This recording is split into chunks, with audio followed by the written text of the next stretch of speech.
Hello friends, welcome back to my YouTube channel. I'm Emily Williams from Chapel Hill, North Carolina, and this is Flosstube and Variety Show number 10.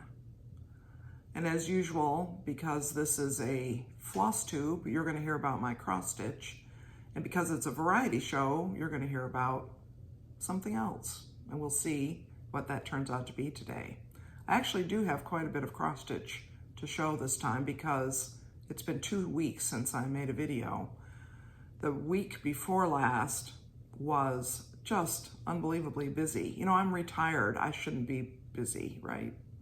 I should have all the time in the world to choose how to spend it, to what to do, to work on projects and read, and that doesn't always happen. So I had meetings as if I were working the week before last. The week before this, which made me really not able to do a video. So I hope that you have found this one. Again, if you want to be sure of when you're going to see one, you should subscribe and hit the notification bell. That way you won't miss one if I get out of sequence again. My usual goal is to make a video every week-ish on Thursday, Friday, or Saturday, depending on what's going on in my life. So today is July 30th, Friday. I haven't been here since July 16th, I think. So 2 weeks. All right, let's get to the cross stitch. Temperature Tree by StitchinMommy. I've shown this a lot. I like this a lot. There are a couple things I wanted to say about this. One is that I'm caught up through the day before yesterday in the July leaves. They're all pretty light colored because it's been hot. It's been around 90. The last couple of days have been warmer and been very humid, so we've had heat advisories with heat index temperatures up to the low 100s, 105, something like that. So for people who work outdoors, that's pretty dangerous. For those of us who sit around inside and do cross stitch, air conditioned, no problem. But the other big thing is I finished the March and the April leaves.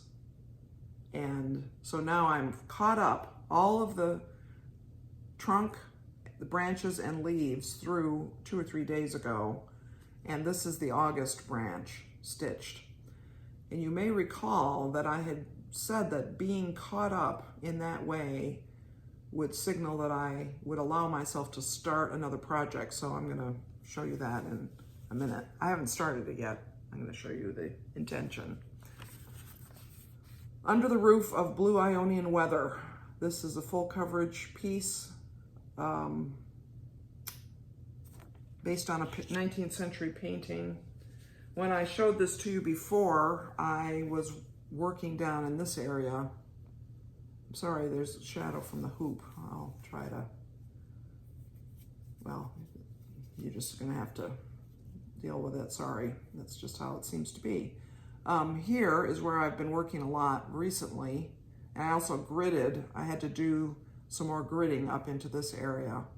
So I have done a lot of stitches up in this section, and I've done a little bit in this woman, and I'm gonna soon be moving up into here. Possibly this week I'll finish some of these deeper places that aren't stitched up to this one vertical line, which is 100 stitches from the edge.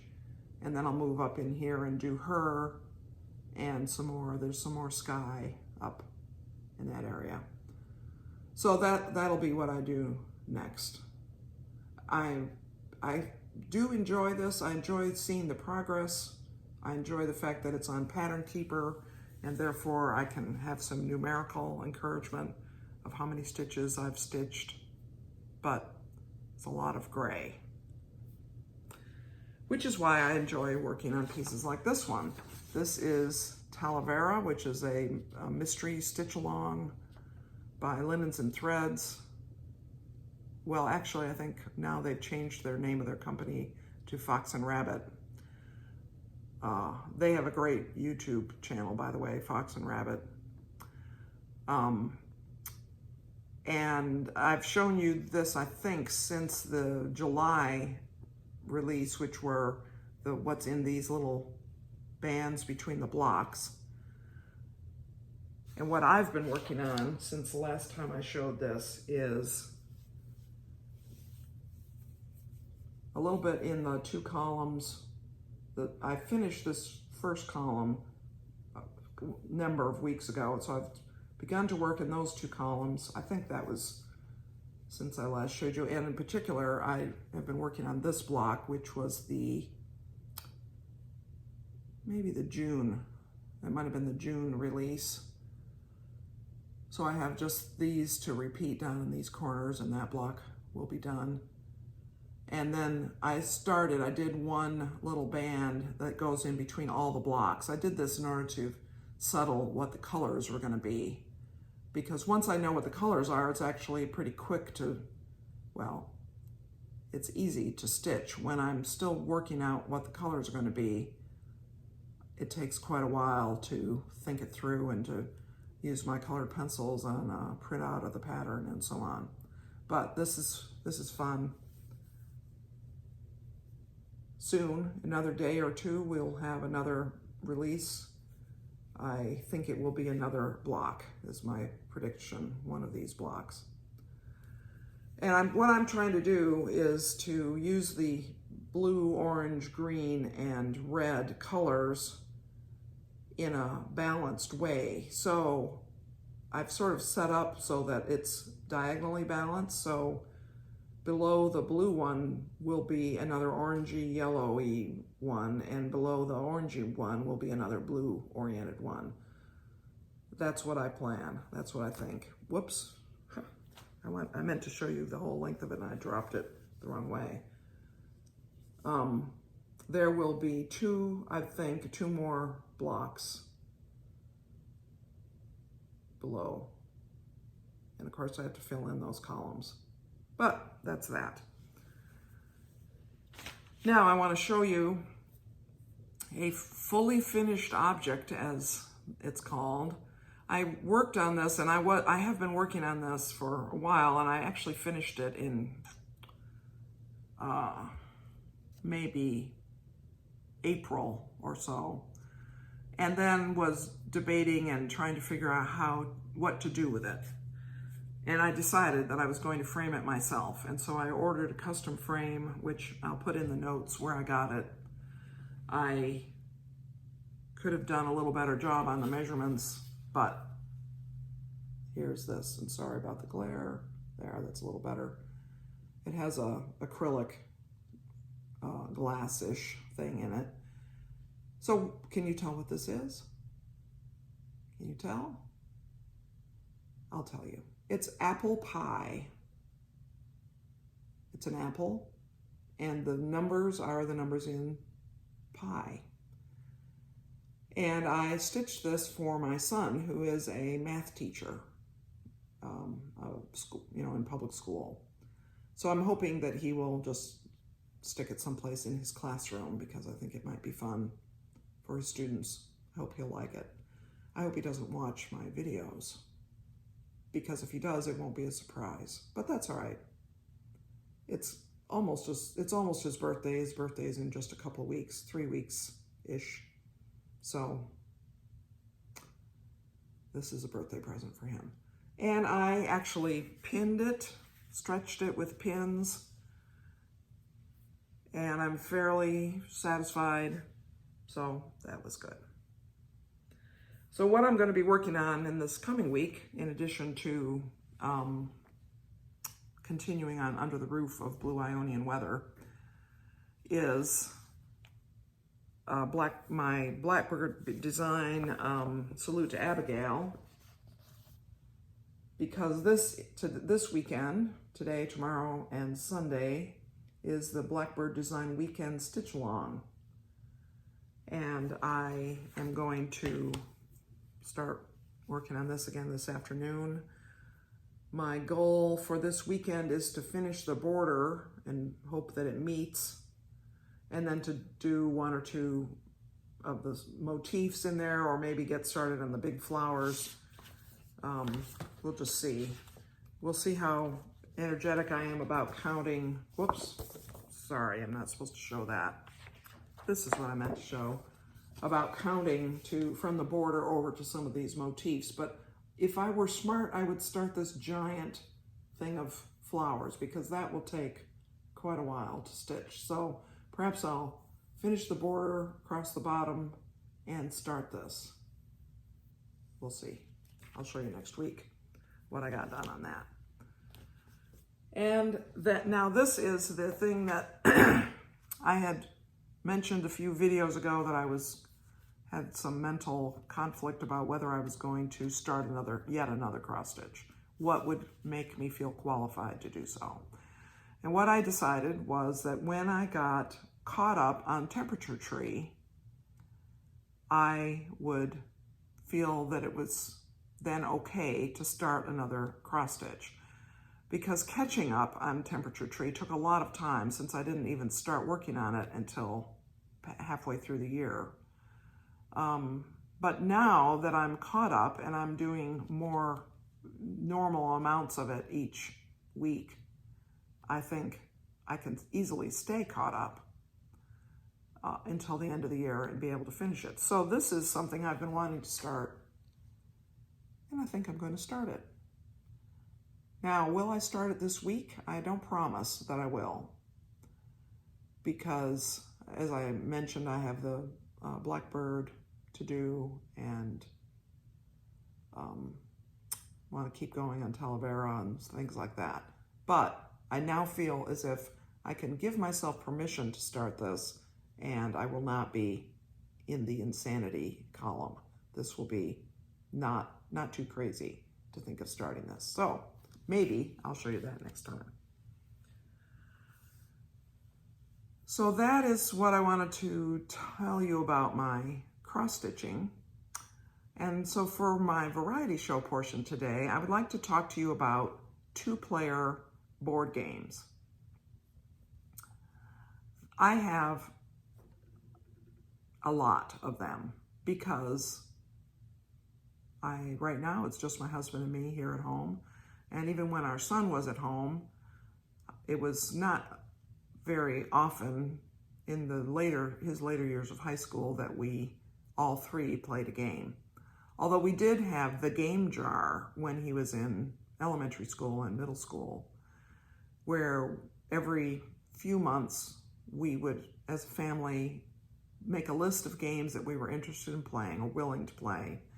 We would put the name of each game on a slip of paper and put it in a jar, and then each Friday night would be, or whenever we decided it was going to be a family game session, whosever turn it was would draw a slip of paper out of the jar, and the person whose turn it was got one veto.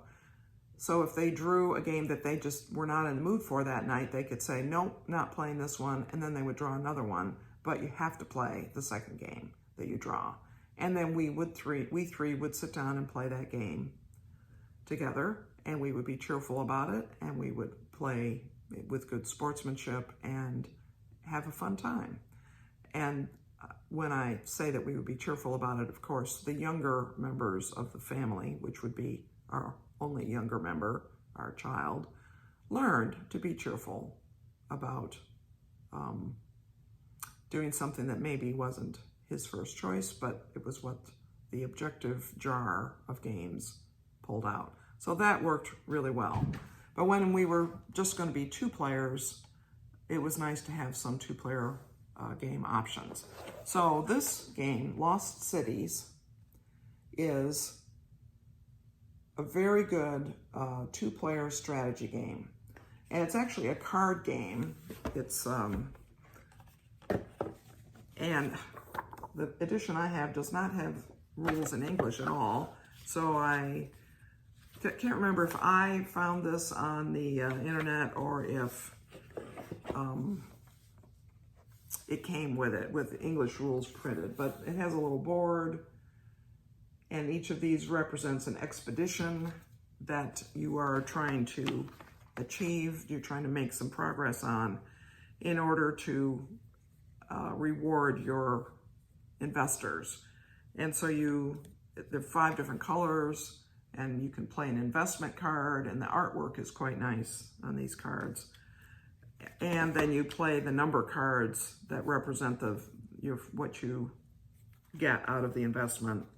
But the trick is, or the catch is, you have to play lower numbered cards before higher numbered cards. So once you've played a certain card, all the ones that are lower than that become illegal for you. But you and your opponent are both trying at the same time to play these cards on the different expeditions. And it's quite a good game. It doesn't take very long. Usually you play 3 rounds and then see who has the highest score. The thing that's a little unnerving about it is it's extremely possible to have a negative score just because of how the game is structured. So anyway, Lost Cities. And if this is the maker or the designer, creator of this game is Rainer Knizia, who is a designer I happen to like a lot. I like many of the games that he's designed, so that's a good one. Now here's another game. This is also, I would say, a 2-player, I would call it a strategy game. It's called Balloon Cup, and this designer is Stephen Glenn. And this particular game is out of print, but it's been re-released as with the name Piñata. And you can find Balloon Cup on eBay, but you'll pay a lot of money for it. So it has rules. It comes with these tiny little wooden cubes of different colors. And it comes with these cards that represent balloon race courses. So the first race course, and these cards are double-sided. So this is the Plains race course, where the cards are played from where the goal is to score the fewest points, fewer than your opponent. And this is the Mountains course, where the goal is to score more points than your opponent. And the cards are in different colors, and you use the cubes to indicate what colors you have to play. And each color has some cards missing, so it's from 1 to 13 possible, but the different colors have some of the numbers missing, and you know in advance. I mean, you know which cards are missing. And the goal is to be able to claim the balloon cups. There are 5 of them possible, and the first player who gets 3 wins the game. And it's interesting because you're playing both for yourself and against your opponent. You have to think about what cards are out there and what the possibilities will be, what the likelihood of being able to play higher than your opponent. So there's a little math involved, and an excellent game. I've read reviews of Piñata, which is the re-released game. The idea there is that you're collecting candy, which is the same as the little balloon, the little cubes, in order to get the, I think, trophies for having the most candy of different colors. Again, I haven't seen the game Piñata. I believe that it is in print, but not available a lot of places. I did see it available on Target. But both of these are good, fairly quick games that do require your mind. You can't just play mindlessly. So therefore, maybe 8 years old and older games. To Lost Cities, Balloon Cup, it's re-released as Piñata. So I do recommend those. And I really enjoy games. If you're, one of the things I like to do is recommend games to people. So if you have something coming up where you think you'd like to get a new game and you wonder if there's some suggestions, I would love to interact with you about that, because I do like talking about games and thinking about what kinds of games are good for what groups of people. So that is something that's fun, games. I've been watching a lot of the Olympics. I love the Olympics. There's been some surprises in the Olympics, and if you are an Olympic fan and haven't been watching, I'm not going to spoil anything, but I have not ever been disappointed in the Olympics. There's always something interesting. And you have the opportunity to see some sports that are not regularly televised, so that's always fun.